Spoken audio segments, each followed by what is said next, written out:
안녕하세요. 오늘 보내주신 자료들을 보니까요. 이 수노 같은 AI 음악 생성 도구로 진짜 돈을 벌 수 있나? 이게 뭐 현실적인 부업이나 사업 기회가 될 수 있을까? 이런 궁금증이 많으신 것 같아요.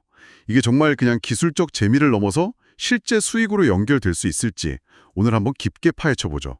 네, 안녕하세요. 확실히 AI가 작곡의 문턱을 확 낮춘 건 분명해 보입니다. 근데 기술이 있다고 해서 바로 수익이 따라오는 건 아니니까요. 자료들 보면서 기대랑 또 현실적인 부분들 같이 짚어보겠습니다. 좋습니다. 자, 그럼 자료에 나온 수익화 방법들 어떤 게 있을까요? 일단 보니까 유튜브나 틱톡 영상 배경음악으로 쓰는 거, BGM 말이죠. 그걸로 광고 수익 얻는 방법이 있네요. 근데 상업적으로 쓰려면 당연히 유료 플랜 써야 하고요. 프로가 월 10달러, 프리미어는 월 30달러. 네, 그렇죠. 상업 이용 권한이 중요하니까요. 그리고 스포티파이나 애플 뮤직 같은 데 음원을 딱 등록해서 스트리밍 수익 얻는 방법도 있고요.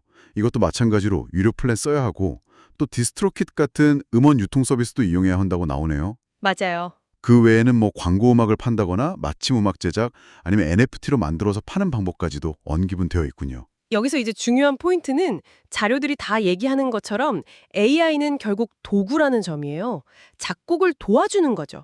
그러니까 곡을 잘 뽑아내는 것도 중요한데 이걸로 돈을 벌려면 결국엔 전통적인 음악 비즈니스 과정이 필요하다는 겁니다. 상업적 권리 확보하고, 그러니까 유료 플랜 쓰고, 또 적절한 플랫폼에 유통하고, 마케팅도 해야 하고요. AI가 시작을 쉽게 해줬지만 그 다음은 결국 직접 해야 하는 거죠. 잖아요. 네, 비교적 최신 기술이죠. 그래서 뭐 수백만 달러 벌었다 이런 엄청난 사례는 아직은 없다고 해요. 근데 좀 흥미로운 케이스들은 있더라고요. 예를 들면 국내 어떤 교육청 공모전에서 최우수상 받은 곡이 순으로 만든 거였다거나 아, 그런 사례가 있었군요. 네.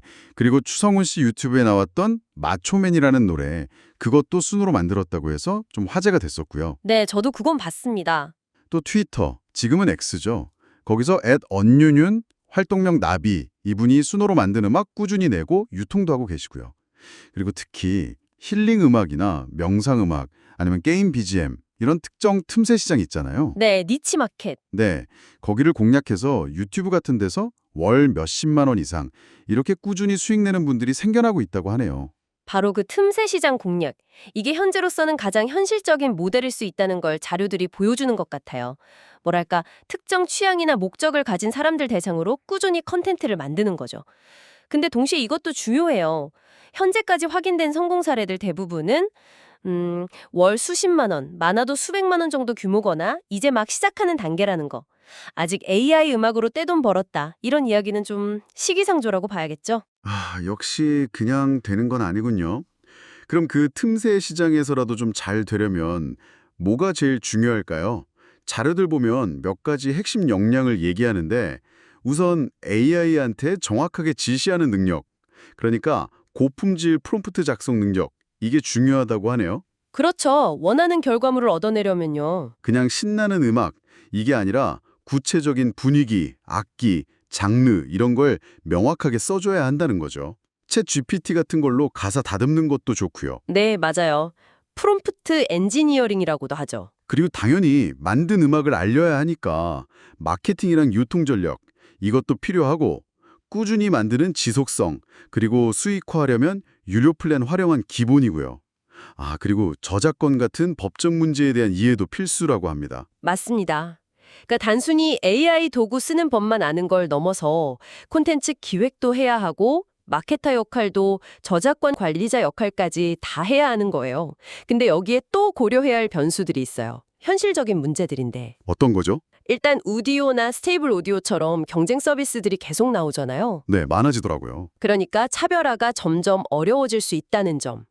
그리고 더 중요한 건 2024년 6월에요. 그 주요 음반사들이 수노랑 우디오 상대로 저작권 침해 소송을 걸었어요. 진짜요? 그건 큰 문제네요. 네, AI 학습 데이터에 저작권 문제가 있다는 거죠.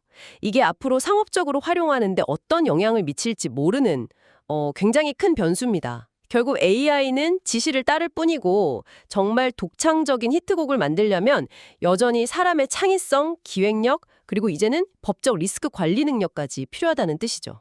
와, 생각보다 복잡하네요. 자, 그럼 오늘 이야기 종합을 좀 해볼까요? 순으로 수익을 만드는 거 가능성은 분명히 있어 보입니다.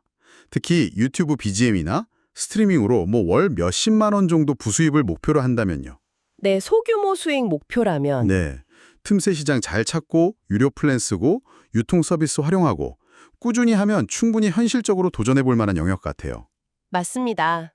꾸준함이 중요하죠. 하지만 월 수천만 원 이상 이렇게 큰 수익을 기대한다면 이건 훨씬 더 치밀한 전략, 마케팅, 그리고 약간의 운까지 필요한 영역, 아직은 좀 미지의 영역에 가깝다 이렇게 볼 수 있겠네요. 결국 핵심은 기대 수준을 어떻게 잡느냐, 그리고 어떤 전략을 세우느냐인 것 같습니다. 이 도구를 가지고 어느 정도 성과를 원하고 그걸 위해 얼마나 시간과 노력을 투자할 건지 스스로 좀 질문을 던져봐야 알 것 같아요. 기술적인 매력, 시장 경쟁, 그리고 현재 진행 중인 법적 불확실성, 이 사이에서 이 새로운 가능성을 어떻게 활용할지 한번 고민해 보시면 좋지 않을까 싶습니다.